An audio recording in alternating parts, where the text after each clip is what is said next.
एक एक दिन लगेगा, मुश्किल से एक दिन लगेगा बेसिक नॉलेज के लिए उस कैरेक्टर की।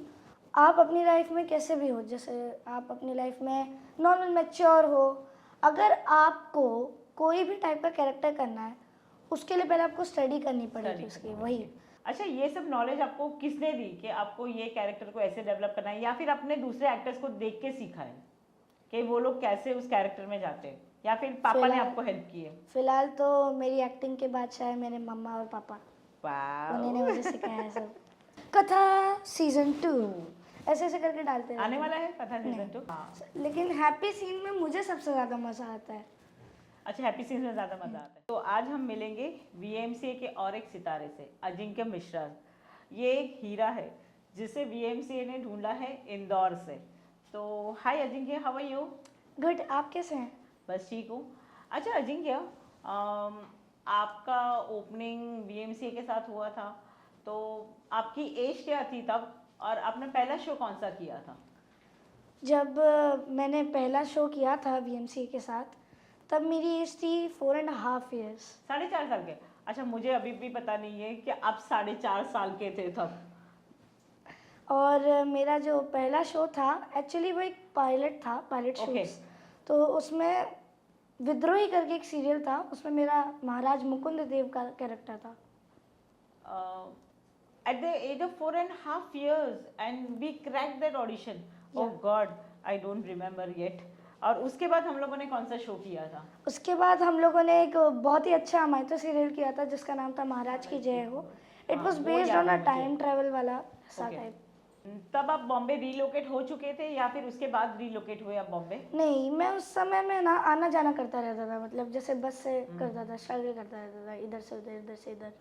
ओके, तो हम आपका करियर हुआ 4.5 साल की एज से, और Yes. उसके बाद हम लोगों ने किया महाराज की जय। उसके बाद कौन सा शो किया? उसके बाद हम लोगों ने किया एक साथ इश्क सुभान अल्लाह। वो भी वीएमसीए के साथ ही किया था? जी। ओके, और उसके बाद आपका सबसे पॉपुलर कैरेक्टर था कथा अनकही में आरव का। तो वो तो एक बहुत हार्ट टचिंग कैरेक्टर था, और आप लोगों की धड़कन बन गए थे। तो जब शायद आपको शो मिला होगा तब तो आपको पता नहीं होगा कि ये कैरेक्टर इतना पावरफुल है और लोगों का इतना प्यार मिलेगा आपको। हाँ, एक्चुअली जो ऑडिशन था और जो सीरियल था, मतलब जो मेरे रियल डायलॉग्स थे और जो ऑडिशन के डायलॉग्स थे, दोनों बहुत अलग थे। उसमें ऐसा दिखाया गया था कि his father is a pilot and he crashes his plane and dies. तो वो रोता है और बहुत ही ज़्यादा इमोशनल रहता है उस चीज़ को लेकर, और बहुत ही ज़्यादा सेंसिटिव बच्चा है, ऐसा ऑडिशन में बताया गया था। लेकिन रियल में वो बहुत ही ज़्यादा स्मार्ट है अपनी एज से ज़्यादा, क्योंकि वो 8 साल का बच्चा था और बातें करता था 16-17 साल के लड़के की। बिकॉज ही वॉज अ मतलब बहुत ही ज़्यादा मैच्योर लड़का था। और वो आई थिंक वो एक बीमारी भी कुछ हाँ, कुछ ब्लड हेल्थ कैंसर, इश्यूज भी दिखाए ब्लड थे कैंसर उसमें। था उसे। तो वो कैरेक्टर आपने प्ले किया, जब एक आपको बीमार बच्चा दिखाया गया है, तो एक आपको कहीं पे वो चीज़ आपको कहीं पे हर्ट करके गई कि, और उसको आपने बहुत रियलिस्टिक प्ले किया था, और आपका कथा के साथ बॉन्ड था वो तो हर माँ अपने बच्चे के साथ रिलेट करती थी। तो थोड़ा उसके बारे में हम बताएं, आप बताएंगे हमें? जी हाँ, एक्चुअली मेरा इतना अच्छा बॉन्ड और इतना अच्छा मतलब कैरेक्टर को प्ले कर पाना वो इसलिए हो पाया था क्योंकि I was imagining my self serial में आरव को अपने जैसे समझ के, क्योंकि मैं ही प्ले कर रहा हूँ उसको, तो अपने जैसे ही समझ के मैंने उसको प्ले किया। और उसकी बहुत सारी सिमिलैरिटीज़ थी उसमें, आरव में और मुझ में। जैसे वो अपनी माँ के लिए बहुत ही ज़्यादा केयरिंग था और सबकी इज्जत करता था, गर्ल्स की रिस्पेक्ट करता था और सबको मतलब रिस्पेक्ट देता था, वैसा। तो मेरे जैसा ही था वो आरव भी। और मीन्स आपकी फ़ैन फॉलोइंग तो आई थिंक बहुत ज़्यादा हो गई थी उस समय। तो जब आप पब्लिक प्लेसेस पे जाते थे, तो जब आपको लोग पहचानते थे, तो आपको कैसा फील होता था तब? मैं क्या ही बोलूँ, मतलब हर जगह जाता था वहाँ पे। जैसे मैं मोस्टली जैसे ट्रेन से मुझे कंफर्टेबल फील होता है, तो फर्स्ट क्लास में मैं ऐसे ट्रेन से सफ़र करता हूँ, लोकल ट्रेन से।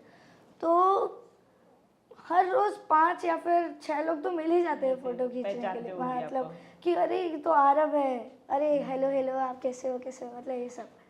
तो आरव को कॉम्प्लीमेंट मिलती थी, क्या कॉम्प्लीमेंट्स देते थे लोग आपको? कि आप रियल में भी वैसे हो और आरव का जो आपका कैरेक्टर था उसमें भी आप वैसे ही थे, बहुत क्यूट हो, बहुत प्यारे हो और मैच्योर भी हो, बहुत अच्छे हो। क्योंकि जब मैंने भी इस शो के लिए ऑडिशन किया था, हम लोगों ने कम से कम मोर देन 100 बच्चों का ऑडिशन किया था, मगर मेरे यहाँ से तो सिलेक्शन हुआ नहीं था। आई थिंक आपको डायरेक्टर ने Direct, शायद अप्रोच किया था और आपका डायरेक्ट सिलेक्शन हुआ था। और जब मैंने वो किरदार देखा, इट वॉज वेरी लवली, और आपका जो कथा के साथ जो बॉन्ड था, तो हर एक पेरेंट उसके साथ रिलेट कर पा रहे थे।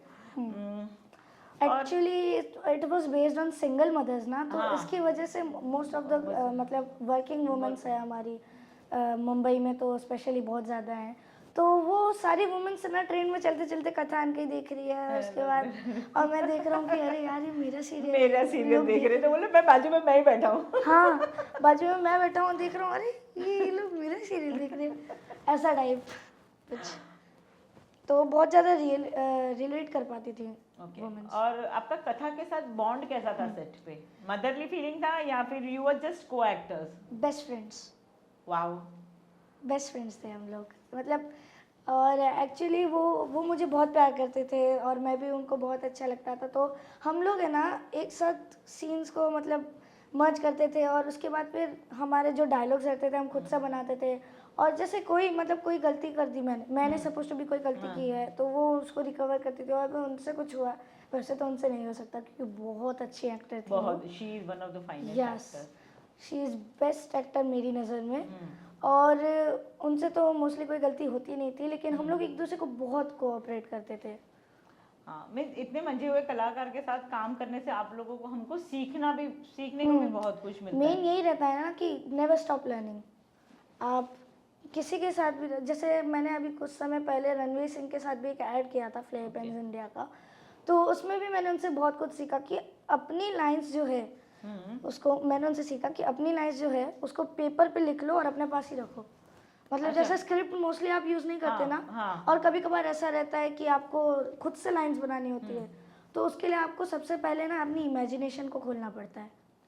जैसे अभी यहाँ पे भी बहुत सारी स्टोरी बुक्स रखी है, और मेरे घर पे भी बहुत सारी बुक्स है, और स्कूल में भी लाइब्रेरी है, तो वहाँ पे भी मैं जाके फ्री टाइम में पढ़ता हूँ। तो स्टोरी बुक्स पढ़ने से क्या होता है कि इमेजिनेशन खुल जाती है मेनली। तो जब कभी कभार ऐसे सीन आते हैं, जैसे एक सीन था कथा अनकही में मेरा, जिसमें रॉबिन जो थे, Viaan Raghuvanshi, he was Robin for me. So he gifted me his cycle. The cycle was from his childhood, and he gifted it to me. And the scene was just crafted by us, me and Vian. Okay. So the dialogues were from us. We made the dialogues. अच्छा, जितने dialogues हैं, हाँ खुद से बनाए थे कि wow robin, and the expressions was the most realistic expression, because उस सेट पे मेरे पास है ना और कुछ मतलब टाइम पास के लिए भी नहीं था ना, जैसे फ्री टाइम रहता है ब्रेक के बाद, और most of the time lighting में कभी कभार टाइम लगता है, तो I was used to ride that cycle with Robin. And वो भी मुझे बहुत प्यार करते थे एकदम, उनके साथ भी बॉन्ड बहुत अच्छा हाँ, था ना? छोटे भाई की तरह रखते, एकदम छोटा भाई, मतलब प्यारा भाई। तो आपके को एक्टर्स के साथ बॉन्डिंग अच्छी होती है, तो आई थिंक वो आपको रियल लाइफ और रियल लाइफ दोनों जगह पे हेल्प करती है, आपको वो कैरेक्टर डेवलप करने में। रियल लाइफ और रियल लाइफ दोनों में हेल्प होती है। दोनों में हेल्प होती है आपकी। अच्छा, आप बहुत ज़्यादा अब तब तो आप आई थिंक 7-8 ईयर्स से, कितने ही साल के थे आप कब कथा? जब कथा में आप कर रहे थे? कथा रिसेंटली मैंने किया, लेकिन उसमें मेरा स्क्रीन एज जो कि 8 या 9 ईयर्स का है। 8-9 ईयर्स का है, मैं दिखता ही 8-9 ईयर्स का हूँ, तो उसकी वजह से मैंने अभी पिछले साल ही किया था वो, तो इसके लिए मतलब उस टाइम मैं 13 नहीं, मैं उस टाइम 12 का ही था। 12 का था। हाँ। तो आप 12 साल के होके आपको 7-8 ईयर्स के बच्चे का कैरेक्टर प्ले करने के लिए बोला गया, जो आपके एज से 4 साल छोटा है, और इतनी मैच्योरिटी से, तो वो कैरेक्टर आपने डेवलप कैसे किया? See, the playful area was like my brother. Okay. My brother is also 9 years old. Okay. So उसकी हेल्प की वजह से, मतलब वो है ना जैसा रहता था, मैंने ट्राई किया कि मैं उसकी तरह फनी और ऐसा बचपन जैसा रखूं, क्योंकि मुझे एक दिन लगा था टोटली उस कैरेक्टर को समझने में। उसके बाद भी मोस्ट ऑफ द प्रॉब्लम्स हो जाती थी, मतलब जैसे कि कभी कभार वो बचपना नहीं आता था, मैच्योरिटी ज़्यादा हाँ, हो जाती थी, maturity, हाँ, या क्योंकि फिर age के बचपना हिसाब से ज़्यादा हो निकले। जाता था। तो मैंने 1 या 2 दिन तक मैंने अपने भाई को तो मतलब ऑब्जर्व किया कि वो कैसे बच्चे की तरह रहता है। Okay, और उसके बाद मैच्योरिटी जो थी वो थी 16-17 साल की। हाँ, तो 12 नहीं मामा मैं का मैरिज करवाना वो हाँ, सब सीन्स थे आपके, वो हाँ। वो सब 16-17 साल के लड़के की मतलब वैसी मैच्योरिटी थी। तो उसके लिए मेरे बड़े भैया भी हैं, वो मेरे विलेज में रहते हैं। तो उनको भी मैं बहुत मतलब बहुत टाइम से उनके साथ भी था। मेरे फेवरेट भैया हैं एक्चुअली, मेरे ओके 11 ब्रदर्स है, कजिन ब्रदर्स, तो उनमें सबसे फेवरेट भैया है मेरे। तो उनको मैं वॉच करता था, उनकी जो मैच्योरिटी लेवल थी उसको भी मैंने यूज़ किया और इन दोनों को मर्ज करके फिर आरव का कैरेक्टर बना।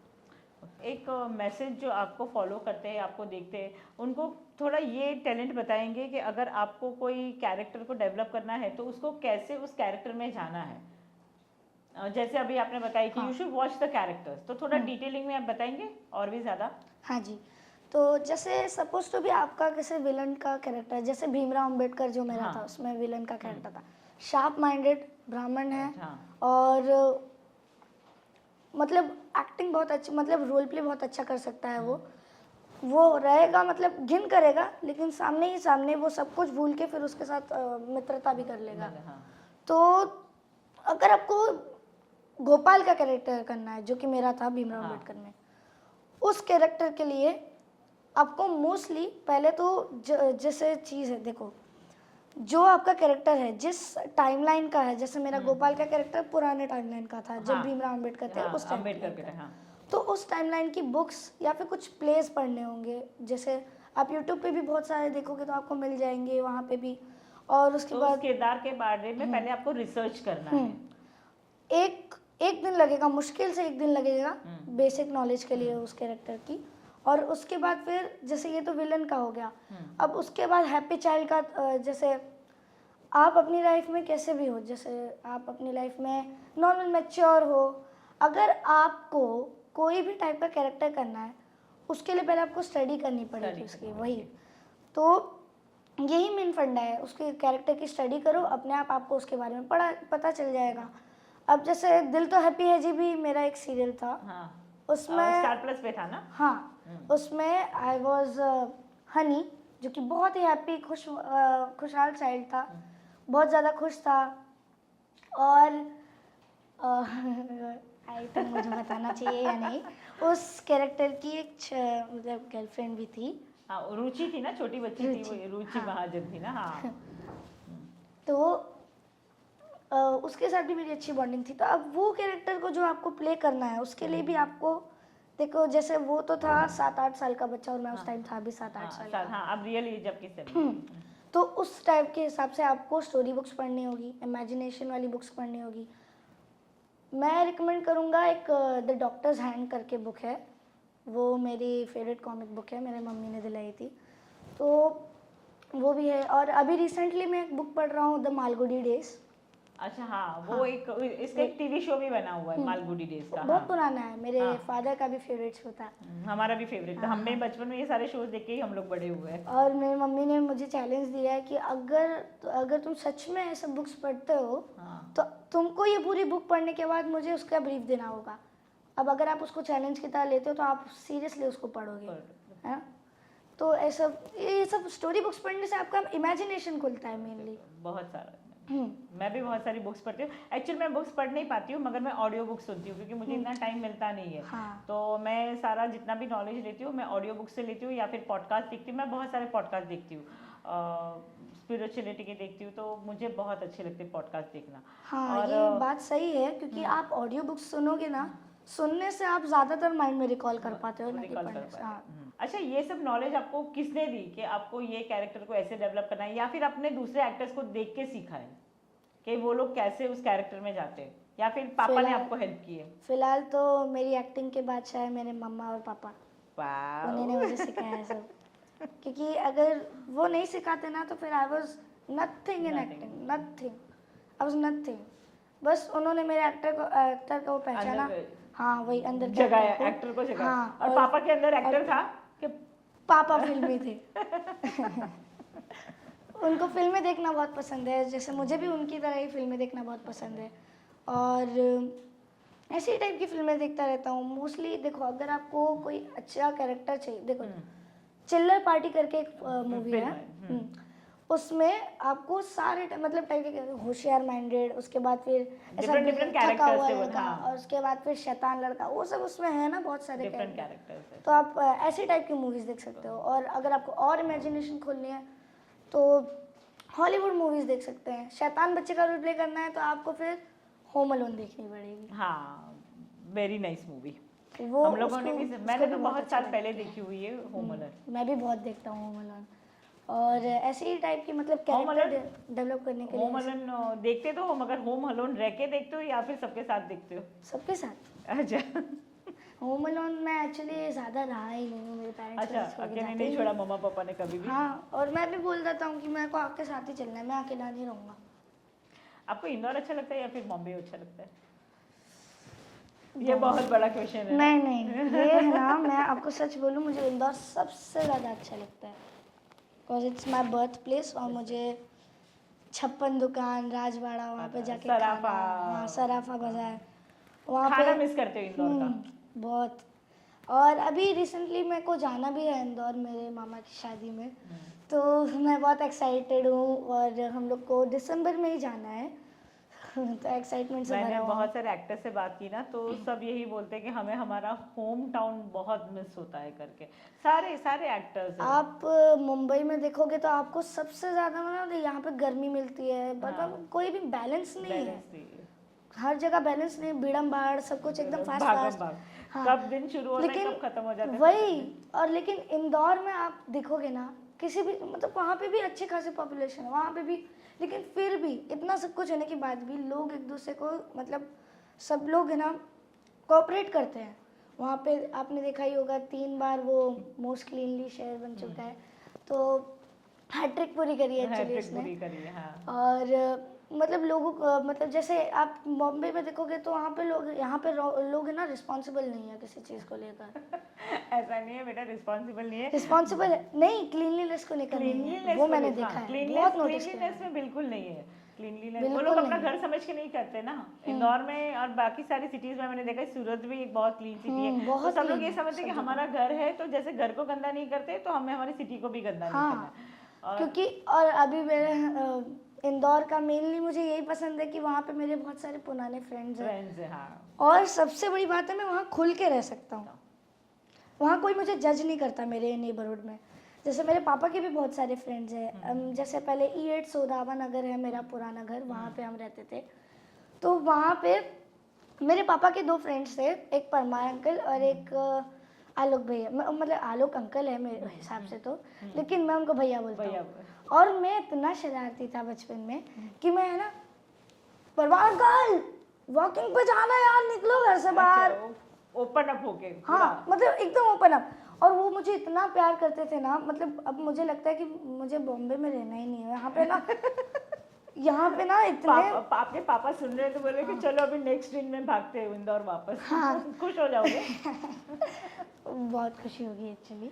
और वहाँ पे मेरा पुराना स्कूल था, वहाँ पे भी बहुत अच्छा है, मतलब स्कूल्स भी वहाँ पे बहुत अच्छे हैं, और सारा नेबरहुड भी बहुत अच्छा है, मतलब बहुत ज़्यादा अच्छा क्लाइमेट है और बहुत अच्छी जगह है इंदौर। ऐसे नहीं होता है बेटा, पता है हमें बॉम्बे बहुत अच्छा लगता है क्योंकि जहाँ पे हमारा बर्थ होता है, हमारा जो एक हमारी जीन्स में जो होता है, तो वो हर चीज़ जहाँ पे हम लोग बॉर्न एंड ब्रॉट अप होता है ना, तो हर किसी को वो अच्छा लगता है। तो हमें बॉम्बे बहुत अच्छा लगता है। आपको अपना होम टाउन है जहाँ पे आपकी अपब्रिंगिंग हुई है, इसलिए आपको इंदौर अच्छा लगता है। और बॉम्बे बहुत ज़्यादा फास्ट है। हाँ, वो तो मालूम है। बॉम्बे में हर 5 मिनट में दूसरी ट्रेन आ जाती है, उसमें भीड़म भाड़ होकर सब लोग भाग जाते हैं।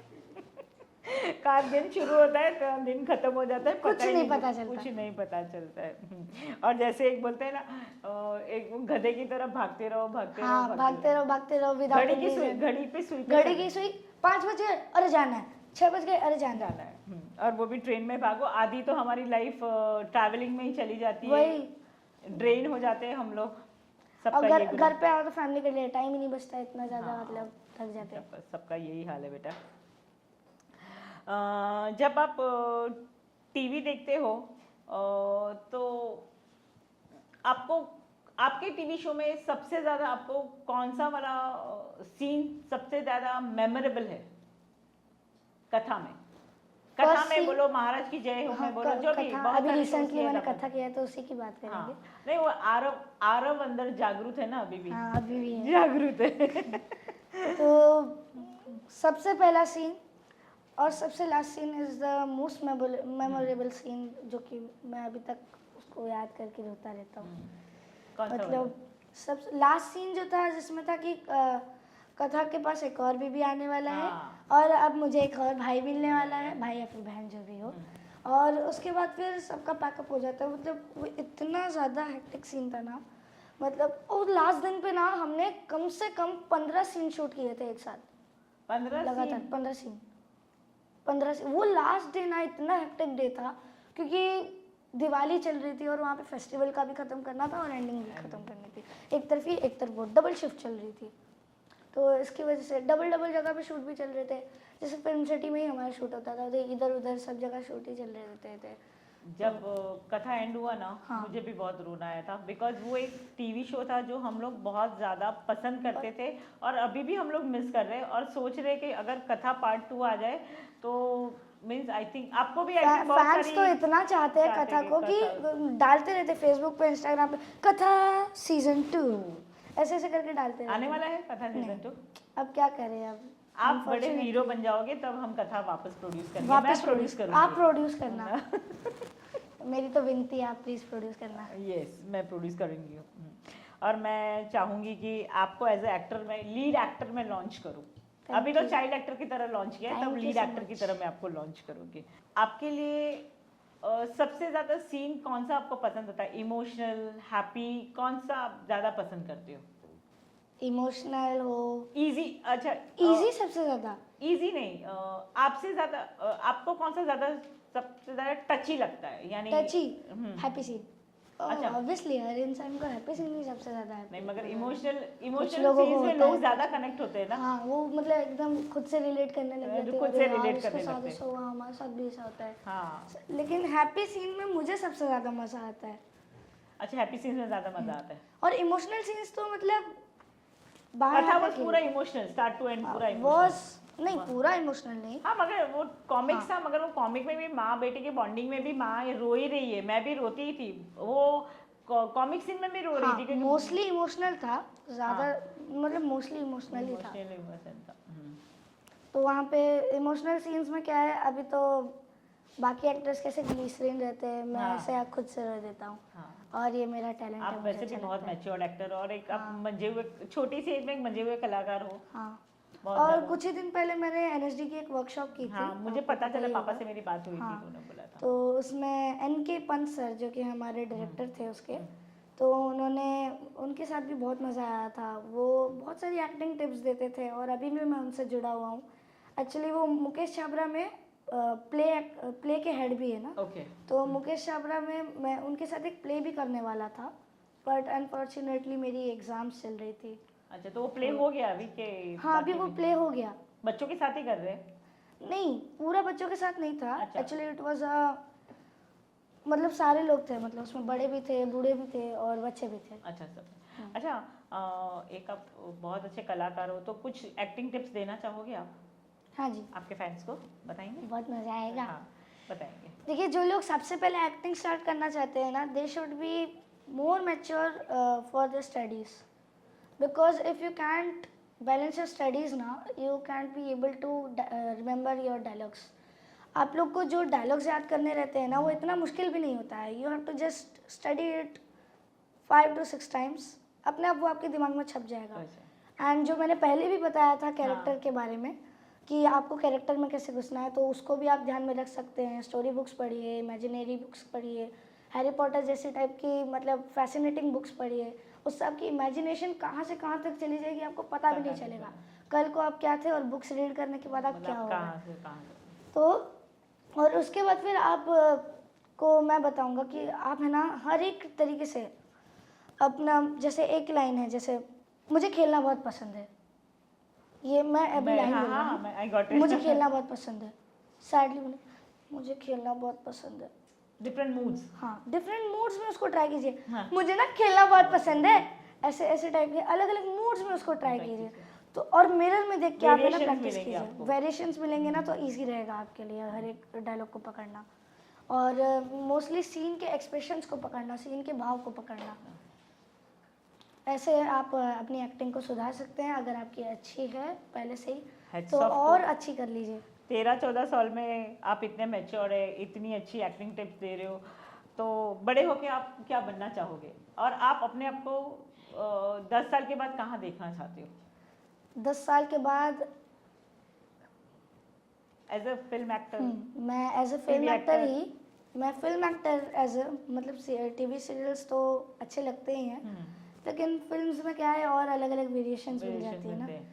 तो मैं 10 साल के बाद खुद को एक ऐसा फिल्म एक्टर देखना चाहता हूँ जो कि बहुत पोलाइट है और ऑलराउंडर है। अपनी जैसे एक्शन हीरो भी है और रोमांस हीरो भी है, और उसके बाद फिर मतलब जैसे मैच्योर हीरो भी है। जैसे आपने नाना पाटेकर को देखा होगा, नाना पाटेकर साहब, और उसके बाद और भी बहुत सारे, पंकज त्रिपाठी साहब, उनको भी देखा होगा। तो उनकी जो एक्टिंग है ना वो मुझे सबसे ज़्यादा अच्छी लगती है, मतलब वैसे टाइप की एक्टिंग से अच्छी लगती है। और अगर एक्शन हीरोज़ में देखें तो विद्युत जामवाल, ऋतिक रोशन, टाइगर श्रॉफ, इनकी जो पर्सनालिटी है उसको देख के मुझे शाहरुख अच्छा खान, लगता है। सलमान खान नहीं है? हैं, क्यों नहीं है, बिल्कुल है।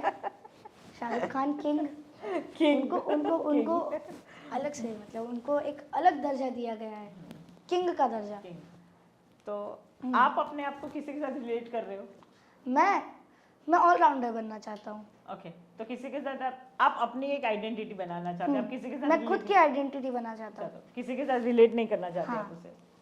थोड़ा स्टडीज के बारे में, आप अपनी एक्टिंग और स्टडीज दोनों कैसे बैलेंस करते हो? मोस्ट ऑफ द टाइम तो मेरे पास ऐप है मेरे स्कूल का, ऑनलाइन ऐप है, उसमें सारी स्टडीज़ का मतलब जैसे दिन में क्या पढ़ाया, और नोटिफिकेशंस भी आ जाते हैं अच्छा, स्कूल वाले और notification फोटोज़ भी भेज देते हैं नोट्स के ऐप पे ही। और एक्चुअली मैं गुरुकुल ग्रोथ स्कूल करके है, उसमें पढ़ता हूँ। ओके, और कहाँ पर है उसमें ये स्कूल? ये विरार में ही है। अच्छा, विरार में ही है। विरार में ही है। विरार में इसकी कम से कम 11 ब्रांचेस अभी है। आपने बता दिया विरार में, आपके फैंस आ जाएंगे आपके पास घर हाँ, ढूंढने ना, ना, ना, ना, ना, स्कूल का नाम पता भी ही आपने नहीं। बता दिया। एक साथ मत आना, एक एक करके आना। मतलब क्योंकि आपकी फैन फॉलोइंग बहुत ज्यादा है, हाँ, मैंने देखे हैं। नहीं, मतलब मेरे भी बहुत सारे फ्रेंड्स हैं जो आपको बहुत प्यार करते हैं। उनको हाँ। पता चलेगा ना कि उनको अभी तक पता नहीं है कि आई नो यू पर्सनली करके, अभी उनको पता चलेगा, they will surely tell me कि अभी हमको अजिंक्य से मिलना है, आरव से मिलना है, और उनसे एक बार वीडियो कॉल पे बात करनी है। दोनों में से एक चीज़ होने वाली, 100% होने वाली है। बिकॉज यू आर एक, बोलते हैं ना, एक मॉम का एक क्रश, बेटे वाला क्रश। और कौन सा क्रश होता है? नहीं, वो एक मॉम जो बच्चे को प्यार करते हैं ना, वो सारी मॉम्स अपना बच्चा देखती थी आप। अच्छा, तो एक मॉम वाला क्रश हुआ, मैं वो हाँ। बोल रही हूँ। और बात मतलब बाकी मॉम्स तो मुझे प्यार ही करती थी। मोस्टली जो फैंस जो मुझसे मिलते थे, बच्चे तो कम मिलते थे, पेरेंट्स ज़्यादा मिलते थे। पेरेंट्स ज़्यादा मिलते थे। सब बोलते थे सबको आपके जैसा ही बच्चा मिले। बच्चा मिले, भगवान ब्लेसिंग दे दो।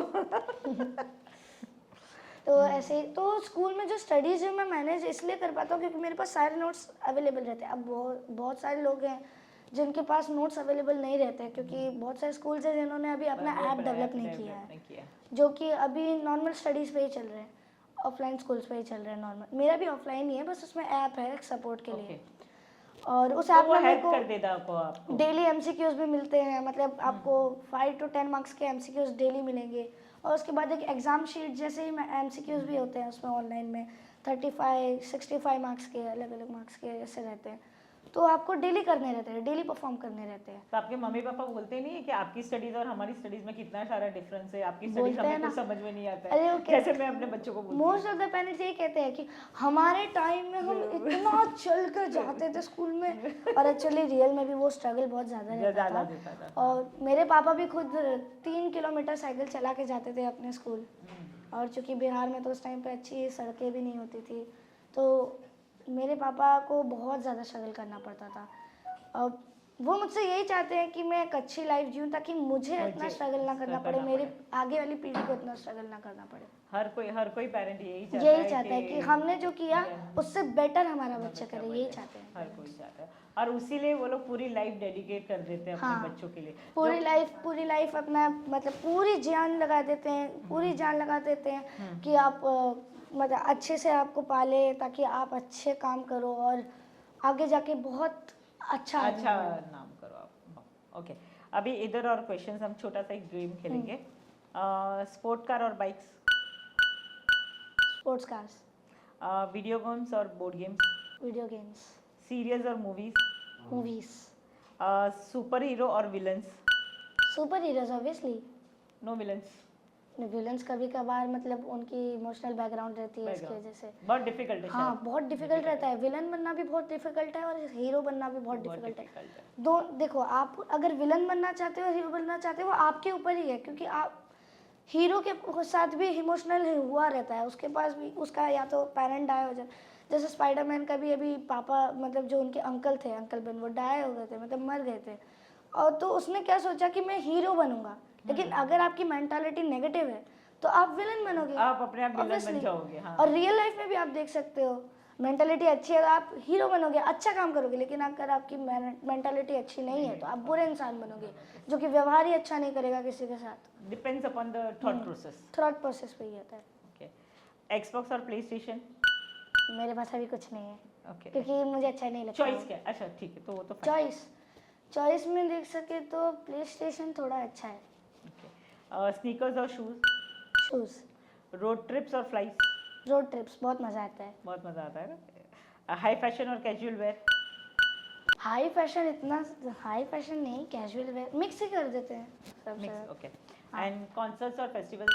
फेस्टिवल्स ट्रेडिशन होता है इसीलिए। ट्रेडिशन होता है और सारे रिलेटिव्स रहते हैं, सब घर वालों के साथ मिलकर बहुत मजा आता है। अब कॉन्सर्ट में कौन से अजनबी लोग आएंगे आपको क्या पता है, लेकिन घर वालों के साथ जो मजा है वो कहाँ है? वो कहाँ किसी के साथ नहीं। वो किसी के साथ नहीं। वो इंडियन ट्रेडिशन में भी है, वो बहुत ज्यादा हम एंजॉय करते हैं। हम जैसे अभी रिसेंटली दिवाली गई तो कितना मजा आता है दिवाली पे, होली पे, सबसे ज्यादा तो होली पे मजा आता है। मैं भी बहुत मीन्स मुझे भी फेस्टिवल्स बहुत अच्छे लगते हैं, और मैं फेस्टिवल्स छोड़ के कहीं नहीं जाती हूँ। मैं बॉम्बे में ही रहती हूँ, अपने घर पे अपने फ्रेंड्स के साथ, रिलेटिव्स के साथ एंजॉय करती हूँ मैं। फेस्टिवल्स के टाइम पे या तो आप अपने होम टाउन जाओ, या आप अपने विलेज में जाओ, या फिर आप यहाँ जहाँ रह रहे हो यहाँ पे अगर आपकी फैमिली है तो उन्हीं के साथ मनाओ। Who is your support system? Support system, my dad. My dad. Okay, so let's invite your dad. Okay. And thank you for being on the show. बहुत मज़ा आया, और हम आगे आपके साथ और एक एपिसोड करेंगे, क्योंकि मुझे बहुत सारी बातें करनी है आपसे, और बहुत सारा एक्टिंग का नॉलेज भी लेना है, और हमारे ऑडियंस को भी बहुत सारा नॉलेज देना है। आई होप ऑडियंस को मज़ा ही आया होगा। मज़ा आया तो कुछ कमेंट में लिख देना मेरे बारे में। हाँ, मैम के बारे में भी लिख रहे हैं। हाँ, मैम के बारे में ऑब्वियसली, मैम के बारे में लिखना, उनकी वजह से ही तो मैं यहाँ पे पहुँचा हूँ। जब अवार्ड लेने जाओगे आईफा में, तब मुझे याद करना, एक बार याद कर देना मुझे, है ना? पक्का ना? याद आपको तो, आपका तो नाम जिक्र पे होगा, जुबान पे होगा आपका नाम। Thank you so much, thank you. बहुत अच्छा लगा आपसे मिलके, और मुझे है ना इतनी क्रेविंग होती है ना कि मैं आप लोगों से नॉलेज लूँ बहुत सारी चीज़ों की, क्योंकि आप लोग जो 5 साल से जो स्टार्टिंग फ्रॉम 5 years एज, मेरे बच्चे इतने टैलेंटेड है ना कि वो हमेशा मुझे कुछ ना कुछ नॉलेज देके जाते हैं। सो thank you for giving me so much of knowledge also. Thank you for being on the show. तो अब हम मिलते हैं हमारे कथा अनकही आरव के रियल लाइफ पापा से, जय जी से। नमस्ते जय जी, कैसे हो आप? एंड आपको धन्यवाद हमें आरव जैसा, अजिंक्य जैसा एक्टर देने के लिए, क्योंकि बहुत सारे कम ऐसे कलाकार होते हैं जो इंडस्ट्री को शाइन करते हैं, and Ajinkya is one of the very fine actor. So thank you for giving us Ajinkya also. और अजिंक्य को आप उसके करियर में कैसे सपोर्ट करते हो? मैम, फर्स्ट ऑफ ऑल तो I like to thank you for giving chance to Ajinkya, क्योंकि हर पेरेंट्स, मेरे जैसे जितने भी पेरेंट्स हैं, सबके लिए एक बहुत बड़ा चैलेंज है। अगर वो चाहते भी हैं इस लाइन में अपने बच्चे को लाने के लिए, तो गेटवे नहीं मिलता, राइट ट्रैक भी नहीं मिलता। और यू आर द पर्सन, मैं बोलूँगा कि इंडिया में ओनली आप हैं जो बच्चों को इतना ट्रस्ट करते हैं, और एक हिडन जेम्स को आप लेकर के आते हैं। तो हर बार मेरे जैसे, मेरे अजिंक्य जैसे बहुत सारे बच्चे हैं, और स्पेशली अगर मैं इंदौर की बात करूँ तो इंदौर के तो बहुत सारे हीरे हैं वीएमसीए के साथ। एंड हमारे यहाँ की एक बेटी है देसना, हाँ, जो कि आपको दीप्ति माँ कहती है। दीप्ति माँ कहती है। मुझे लगता है कि मैम एक्टर कोई बना नहीं सकता। बना नहीं सकता। कुछ बच्चे अपना मतलब बच्चे, सभी बच्चे टैलेंटेड हैं, सभी टैलेंटेड हैं, सबका कुछ अपना अपना हिडन टैलेंट है। कुछ एक्टिंग में अच्छा करते हैं, कोई डांस में अच्छा करता है, कोई पढ़ाई में बहुत अच्छा होता है। और बीइंग एज ए पेरेंट्स हम लोग एक ही चीज़ कर सकते हैं कि उनको सपोर्ट कर सकते हैं। तो जैसे मेरे 3 बच्चे हैं। मेरा जो दूसरा बच्चा है जो अजिंक से 4 साल छोटा है, हाँ। तो वो बिल्कुल नहीं इंटरेस्ट अच्छा, लेता, वो इंटरेस्ट नहीं लेता। वो interest है, एजुकेशन में है और स्पोर्ट्स में है, उसका अपना लाइफ है। वो हम कई बार कोशिश भी करते हैं, वो भाई को देख के इंस्पायर भी होता है, बट वो नहीं। बट अजिंक्य, आपको पता है मैम, जब हमने पहले ऑडिशन 4.5 साल की उम्र से उसको बना के भेजना स्टार्ट किया था, कैमरा हमने ही नहीं देखा था, तो बच्चे ने कहाँ देखा होगा। बट वो इतना ज़्यादा फ्रेंडली, और फर्स्ट रैंप वॉक उसका इंदौर में, दैट वाज फेनोमेनल। लोग देख के आज भी बोलते हैं। और मुझे वो दिन याद है कि मेरा जो उसका कोरियोग्राफर था वो मेरा एक फ्रेंड ही था। तो उसी ने मुझे सलाह दिया था कि इसका फेसबुक अकाउंट बनाओ। ओके। तभी फेसबुक ग्रो कर रहा था, 2014-15 की बात है। और वहाँ पे वो बोला कि इसके फ़ोटोज़ जो है ना क्लिक करके और वहाँ पे पोस्ट करना। और फिर वो मुझसे भी बहुत सारे लोग जुड़े हैं, तो वहाँ से तुम्हें धीरे धीरे रिकग्निशन मिलेगा और शायद बॉलीवुड से कॉल आने लग जाए। तो कॉल्स तो बहुत आते थे मैम, लेकिन यू आर द पर्सन कि जहाँ हमें एक ट्रस्ट डेवलप हुआ, और आपके वजह से हम मुंबई का गेटवे मिला हमें। मुझे भी बहुत अच्छा लगता है। जैसे ऐसे मेरी डायरी में इतने सारे हीरे हैं ना, तो मुझे एक बहुत प्राउड फीलिंग होता है कि एक राइट एक्टर को, राइट टैलेंट को मैं राइट प्लेटफॉर्म दे पाई। तो ये मेरे लिए भी बहुत खुशी की बात है। मैं ये बात बहुत दिनों से कहना भी चाहता था कि माँ बाप तो बच्चे पैदा करते हैं, लेकिन एक गुरु का हाथ होता है। अजिंक्य को आप नेक्स्ट 10 इयर्स में कहाँ देखना चाहते हो?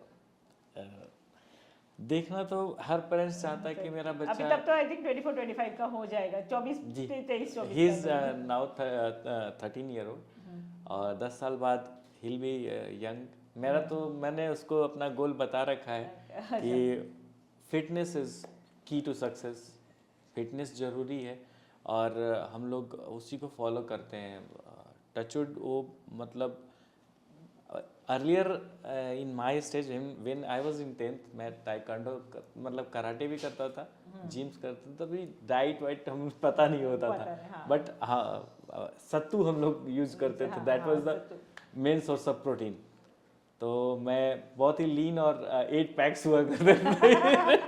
तो वो मेरा फोटो रखा है, बोलता है मुझे ये बनना है। तो वो बोलता है कि मेरा इंस्पिरेशन ये है। तो मुझे ऐसा लगता है कि अगर मुझे मेरा वापस बचपन मिलता है, जीने की कोशिश करूँ, तो मैं अजिंक्य को जीने की कोशिश करूँगा। हर माँ बाप अपना, मुझे भी ऐसा था कि मैं भी एक एक्टर बनूं, तो मैंने भी, मेरा जो एक ड्रीम था अपने बच्चों में जिया है। तो आई थिंक बहुत सारे पेरेंट्स हैं, आजकल के पेरेंट्स हैं जो अपने लिए कुछ करना चाहते, कुछ नहीं कर पाए, तो अपने लिए नहीं कर पाए तो बच्चों में अपना जीवन जीते हैं। मदर्स का तो सबसे हम लोग तो मैम पेरेंट्स में दोनों हैं, but to be very frank, man को घर से बाहर रहना होता है।